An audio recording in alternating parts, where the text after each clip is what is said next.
हमारी सभी latest videos देखने के लिए चैनल को सब्सक्राइब करें और नोटिफिकेशन बेल को दबाकर ऑल नोटिफिकेशन पर क्लिक करें।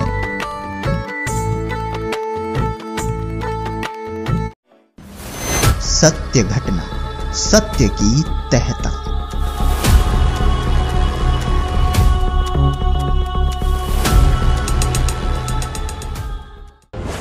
दोस्तों, संत रामपाल जी महाराज से नाम दीक्षा लेने के बाद ऐसे अनगिनत भक्तों के अनुभव सुने हैं जिनके साथ अनेकों चमत्कार हुए हैं। लेकिन ये चमत्कार और सभी प्रकार के लाभ तभी मिलते हैं जब भगत अपनी मर्यादा में रहता है, यानी कि भगत अपने गुरु जी के द्वारा बताए गए सभी नियमों का सख्ती से पालन करता है, क्योंकि गुरु मर्यादा सबसे प्रथम होती है। लेकिन सत्य घटना पर आधारित आज के इस वीडियो में आपको एक ऐसे भगत की आप बीती बताएंगे जिसका नाम खंडित था और इसके बावजूद किस तरह परमात्मा इस भगत की रक्षा करते रहे। कि मैं 2006 में जब करोथा कांड आर्य समाज ने किया तो जी आर्य समाज जी मेरी परचून की दुकान थी, गांव में अकेला था और धूम्रपान की कोई चीज़ न रखने के कारण मैं गांव में प्रसिद्ध था। मेरे को यही बोलते थे भाई रामपाल की दुकान पर जाएंगे, तो गैल पढ़ लिए जी। मैंने जी नाम खंडित कर दिया तो एक ने मेरे पे गाल दी जी और मैं बहुत तगड़ा बीमार हो गया। उससे पहले मेरी भविष्यवाणी हो रही थी कि जब आप 42 साल के हो जाएंगे तो आपकी डेथ हो जाएगी। लेकिन इस तरह संत रामपाल जी महाराज ने तपतशिला पर जल रहे भगत की रक्षा की। लेकिन 12 बजे जब काल कहते हैं कि ये तपतशिला पर भूनता है तो मेरे को महसूस हो रहा था जी, मेरे को मन बिल्कुल नंगा और तपतशिला पर काल मेरे को भून रहा था। गुरुजी ने आकर मेरे हाथ पकड़कर उठाया और कहा बेटे क्या कर रहे हो। गुरुजी ने कहा जी आपको पहले ही सूचित किया गया था कि 2006 में एक तूफान आएगा, लेकिन हम तुच्छ बुद्धि जीव उसको नहीं समझ सके जी। उसके बाद जी मैं आखिर किस तरह भगवान पल पल अपने भगत के साथ रहते हैं। जी दर्शन होते रहे जी। जब जोत बत्ती करता तो गुरुजी जैसे आप मेरे सामने हैं ये है, तो ऐसे गुरुजी मेरे पास रहते और मैं गुरुजी से बातें करता रहता। तो गुरुजी ने मेरे को सतलोक दिखाया जी, तीनों लोगों का ज्ञान करवाया। मैं घर की सारी बात बताता रहा, लेकिन गुरुजी घर वालों ने मेरे पास जी महाराज। फिर संत रामपाल जी महाराज ने भगत को बताई एक ऐसी विधि जिससे भगत का शरीर अपने शरीर से बाहर हो जाता था। महाराज ने से मैंने अरदास लगाई, गुरुजी ये मेरे कमर में पानी बताते हैं, पानी है नहीं। गुरुजी ने आदेश दिया, वो पानी तो कल भी नहीं था और आज भी नहीं निकला। माँ गुरुजी ये फिर मेरे को वैसे करते हैं, दर्द इतना होता कि धरती आसमान एक हो जाता। तो संत रामपाल जी महाराज ने मेरे को एक विधि बताई, मैं अपने आपे से अपने शरीर से बाहर हो गया। अब जब भी ये क्रिया करते हैं, ये अपना काम करते हैं, इनके कार्य में बाधा मत डालो। जेल में होने के बावजूद किस तरह संत रामपाल जी महाराज भगत से बातें करते थे। फिर गुरुजी के दर्शन हुए। संत रामपाल जी महाराज पल पल में मेरे साथ, मेरे को बिल्कुल साकार रूप में, जबकि समाज की नज़र में 2006 में गुरुजी जेल में थे, लेकिन मेरे पास, मेरे टीचर के पास ऐसे खड़े या मेरे परिवार का कोई सदस्य खड़ा, मैं गुरुजी से 1-1.5 घंटा बातें करता रहता रोज़ और फिर आ जाता। तो गुरुजी ने कहा मैं भाई असली जो पक्का इलाज तो तुम्हारा नाम खंडित है, आश्रम में आओगे जब ही कटेगा। लेकिन मैंने घर वालों से कहा मेरे को बरवाड़ा आश्रम में ले चलो, गुरुजी बाहर आ चुके हैं और मेरा पक्का इलाज वहीं से होगा। अब तो उन्होंने अपनी पावर से, अपनी शक्ति से मेरे को ठीक किया, लेकिन परमानेंट इलाज, मेरी ज़िंदगी का इलाज तो वहीं से संत रामपाल जी महाराज से दोबारे नाम लूँगा, आशीर्वाद से ही पक्का इलाज। फिर किस तरह भगत ने ली संत रामपाल जी महाराज से नाम दीक्षा, पूरी कहानी समझने के लिए बने रहे वीडियो के अंत तक। सत साहिब जी। सर क्या नाम है आपका? मेरा नाम है जी करमवीर दास। करमवीर जी आप कहाँ से हैं? मैं गांव बागपुर से जी, जिला जज्जर हरियाणा से। सर संत रामपाल जी महाराज से कब जुड़े आप? मैं संत रामपाल जी महाराज से जी सन 2004 में कबीर प्रकट दिवस पर। सर संत रामपाल जी महाराज से नाम उपदेश लेने से पहले क्या आप कोई भक्ति साधना भी करते थे? जी हमको किसी भी पंथ से नहीं जुड़े थे। एक गांव में दादा दुनियाड़ा की मंडी थी जी, वहाँ पर मंगलवार को जोत लगाते थे, प्रसाद चढ़ाते थे जी। वैसे मैं गुड़गामा भी गया, हमारे पास बेरी देवी का मंदिर है, वहाँ भी धोख मारते थे जी। मेन मतलब हम किसी की पूजा नहीं करते थे जी। सर जी उनकी हमें भक्ति का उनका ज्ञान ही नहीं था। हम देवी की पूजा करते थे, कढ़ाई करते थे, लेकिन देवी का असली मंत्र का भी नहीं पता था। तो उनसे लाभ क्या होता हमें? कुछ भी नहीं जी। सर, संत रामपाल जी महाराज से नाम दीक्षा लेने के बाद आपको क्या लाभ हुए? संत रामपाल जी महाराज से नाम लेने के बाद जी बहुत फ़ायदे हुए जी। पहला फायदा तो यही हुआ मेरे को कि मैं 2006 में जब करोथा कांड आर्य समाज ने किया, तो जी आर्य समाज जी मेरी परचून की दुकान थी, गांव में अकेला था और धूम्रपान की कोई चीज़ न रखने के कारण मैं गांव में प्रसिद्ध था। मेरे को यही बोलते थे भाई रामपाल की दुकान पर जाएंगे। तो गैल पढ़ लिए जी। मैंने जी नाम खंडित कर दिया तो एक ने मेरे पे गाल दी जी और मैं बहुत तगड़ा बीमार हो गया। उससे पहले मेरी भविष्यवाणी हो रही थी कि जब आप 42 साल के हो जाएंगे तो आपकी डेथ हो जाएगी, लेकिन वो भविष्यवाणी मैं भूल गया था जी। तो गाल गलने के बाद मैं इतना बीमार पड़ गया जी, मेरे को पता ही नहीं मेरे साथ क्या हो रहा है। कहीं से भी दवाई लूँ जी, कोई भी दवाई असर नहीं करें। तो मैं एक दिन गुरुजी ने रात को 12 बजे जब काल कहते हैं कि ये तपस्या पर भूनता है, तो मेरे को महसूस हो रहा था जी, मेरे को मन बिल्कुल नंगा और तपस्या पर काल मेरे को भून रहा था। गुरुजी ने आकर मेरे हाथ पकड़ कर उठाया और कहा बेटे क्या कर रहे हो? क्या करूं गुरुजी कि मेरे साथ बंदर गैल पड़ लिए, इसलिए मैंने नाम खंडित कर दिया जी।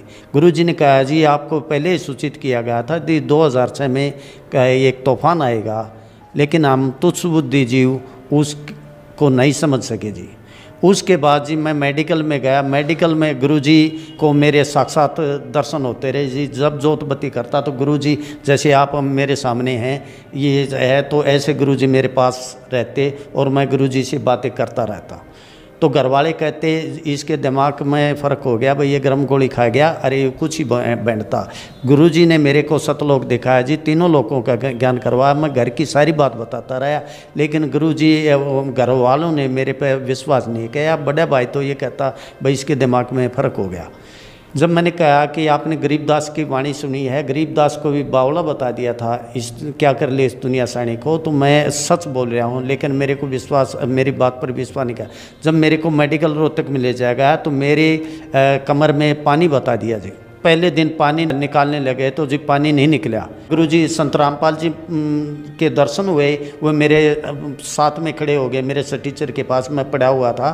तो संत गुरु रामपाल जी महाराज ने से मैंने अरदास लगाई, गुरुजी ये मेरे कमर में पानी बताते हैं, पानी है नहीं। गुरुजी ने आदेश दिया, वो पानी तो कल भी नहीं था और आज भी नहीं निकला। माँ गुरुजी ये फिर मेरे को वैसे करते हैं, दर्द इतना होता कि धरती आसमान एक हो जाता।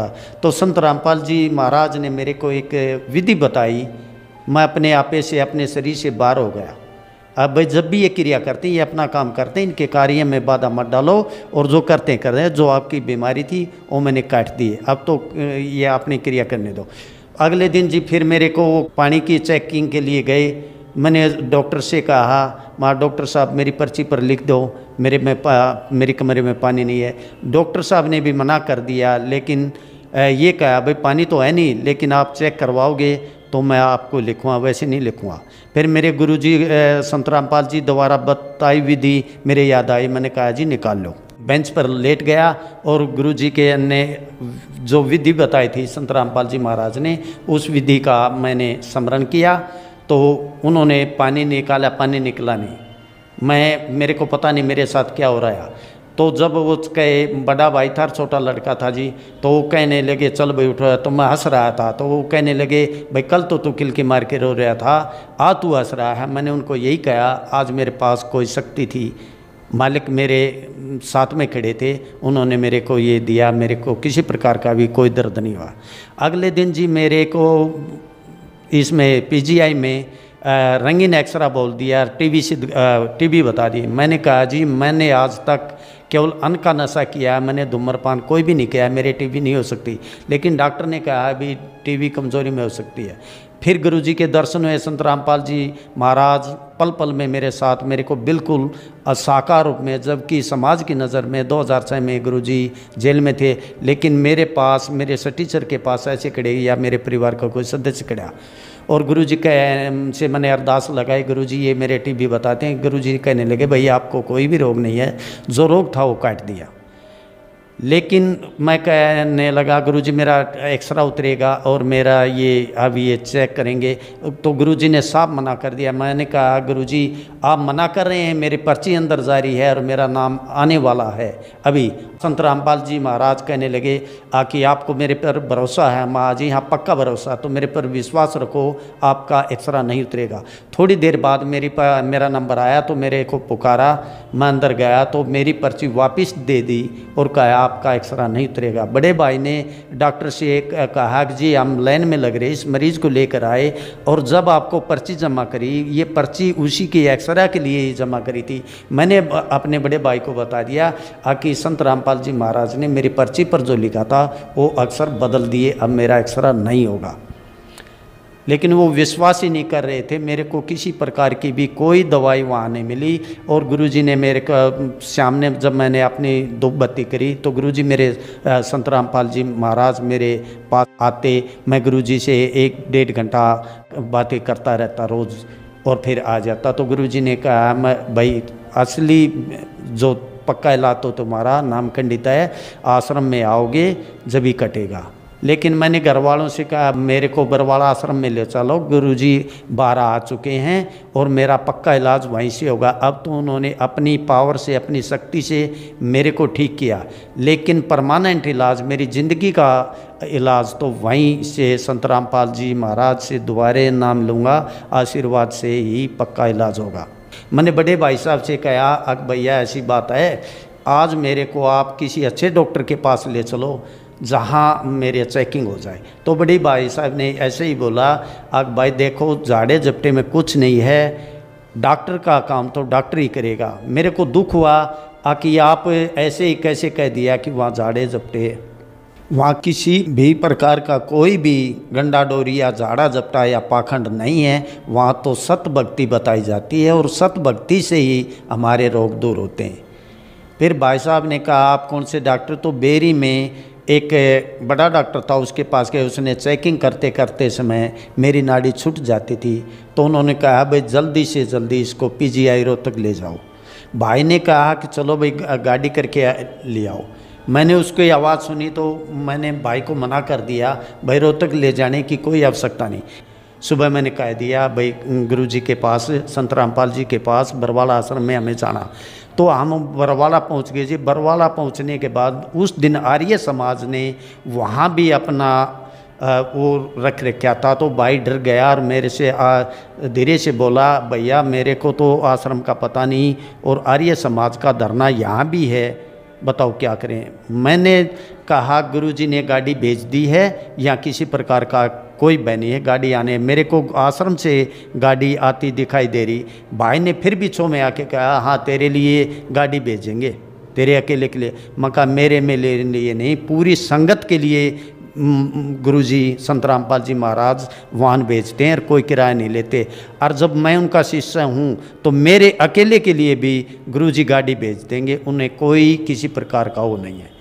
इतने बात कही थी, इतने में मेन गेट पर गुरुजी का बड़ा पोस्टर लगा गाड़ी पर और गाड़ी आए और मैंने उसकी तरफ इशारा करते हुए देखो वो आ चुकी है। हम बैठकर आश्रम में चले गए और गुरुजी से मिले। गुरुजी से मैंने यही अरदास लगाई है मालिक अपने चरणों में रखना मालिक। गुरुजी ने कहा भाई हमने कहीं आपको कैसे दूर कहा, आप ही दूर भाग गए तो मेरी गलती हो गई गुरुजी, भविष्य में आप मेरे को अपने चरणों में ही रखना। उसके बाद किसी प्रकार का कोई रोग मुझे नहीं लगा।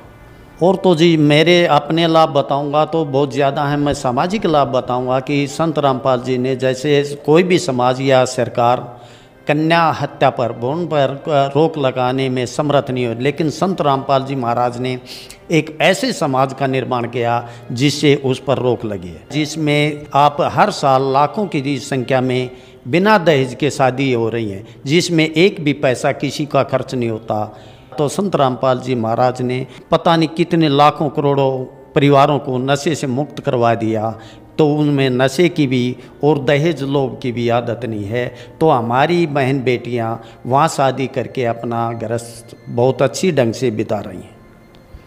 दूसरा जी भ्रष्टाचार को ख़त्म किया। संत की कोई भी सरकार ये कहती है भाई रिश्वत नहीं देना, रिश्वत नहीं देना, नहीं, इस काम में कोई भी कामयाब नहीं हुआ।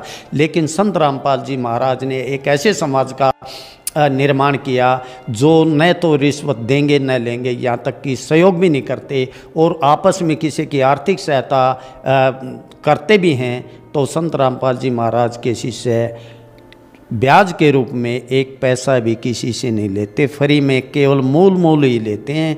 ऐसे स्वच्छ समाज से हमारे समाज को बहुत ही सभी को फायदा हुआ है जी। सर, भक्त समाज को आप क्या संदेश देना चाहते हैं? मैं भक्त समाज को यही संदेश दूंगा जी, पूर्ण परमात्मा पृथ्वी पर आ चुके हैं, उनसे नाम लेकर अपना जीवन कल्याण करवाएं। जो हमारा सबसे भयंकर रोग है जन्म मृत्यु का, उससे छुटकारा पाएं। आज तक सभी पाखंडियों ने मोक्ष की विधि बताई है, लेकिन कोई भी मोक्ष की असली विधि नहीं बता सका।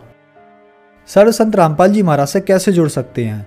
संत रामपाल जी महाराज से जुड़ने के लिए टीवी में प्रोग्राम आता जी, उसे पीली पिट्टी पर नंबर आते हैं, आप नंबर से भी संपर्क कर सकते हैं, या आप सेवा चल रही है पुस्तकों में नंबर है, आपके उन नंबरों पर कांटेक्ट करो जी। आपके पास जो भी निकट होगा आपको वहीं नाम दीक्षा मिल जाएगी जी। धन्यवाद जी। सत साई। सत्य घटना, सत्य की तहता।